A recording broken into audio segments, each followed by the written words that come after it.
கொச்சி சர்வதேச விமான நிலையம் நாட்டிலேயே முதன்முறையாக பயணியர் போக்குவரத்திற்காக ஹைட்ரஜன் எரிவாயு பயன்படுத்தி இயங்கும் பஸ்களை அறிமுகப்படுத்த உள்ளது.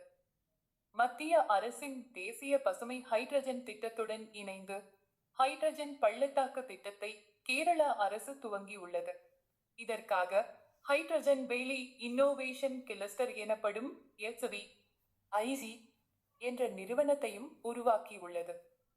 இந்நிறுவனம் சமீபத்தில் கொச்சி சர்வதேச விமான நிலையத்துடன் இணைந்து ஹைட்ரஜன் பஸ்களை இயக்குவதற்கான புரிந்துணர்வு ஒப்பந்தத்தை மேற்கொண்டுள்ளது. இந்த ஒப்பந்தம் மூலம் நாட்டின் முதல் ஹைட்ரஜன் பஸ் சேவை கொச்சி விமான நிலையத்தில் அறிமுகமாக உள்ளது. இந்த பஸ்களை வாங்குவதற்கான நிதியுதவியை மாநில அரசின் HVIC நிறுவனம் வழங்கும்.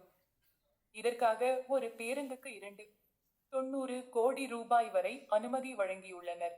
திட்டத்தின் மொத்த மதிப்பு 70 கோடி ரூபாய். ஓராண்டுக்குள் இந்த பஸ்கள் விநியோகிக்கப்பட உள்ளன. அதன் பின் அதன் இயக்க மற்றும் நிர்வாக செலவு, வழித்தடம் ஆகியவற்றை விமான நிலைய நிறுவனம் முடிவு செய்யும். தடையற்ற ஹைட்ரஜன் எரிபொருள் விநியோகத்திற்காக பாரத் பெட்ரோலியம் மற்றும் கொச்சி சர்வதேச விமான நிலைய நிறுவனம் இணைந்து பசுமை ஹைட்ரஜன் ஆலையை அமைக்க உள்ளது. ஹைட்ரஜன் பஸ்களால் என்ன பயன்? தண்ணீரில் ஹைட்ரஜன் மற்றும் ஆக்சிஜன் வேதியியல் மூலப்பொருட்கள் பிணைந்து உள்ளன. அதிலிருந்து ஹைட்ரஜன் வாயுவை பிரித்து எடுத்து பஸ் போன்றவற்றுக்கு எரிபொருளாக பயன்படுத்துவர்.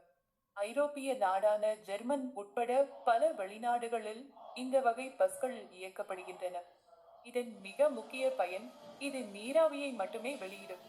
இதனால் சுற்றுச்சூழல் மாசு பெருமளவு குறையும். தற்போது இந்த தொழில்நுட்பத்திற்கான செலவு அதிகமாக உள்ளதால் பயன்பாடு குறைவாக உள்ளது. தொடர் ஆய்வுகள் மூலம் தொழில்நுட்ப செலவு குறையும் போது பெட்ரோல், டீசல் போன்ற எரிபொருளை சார்ந்திருப்பது குறையும்.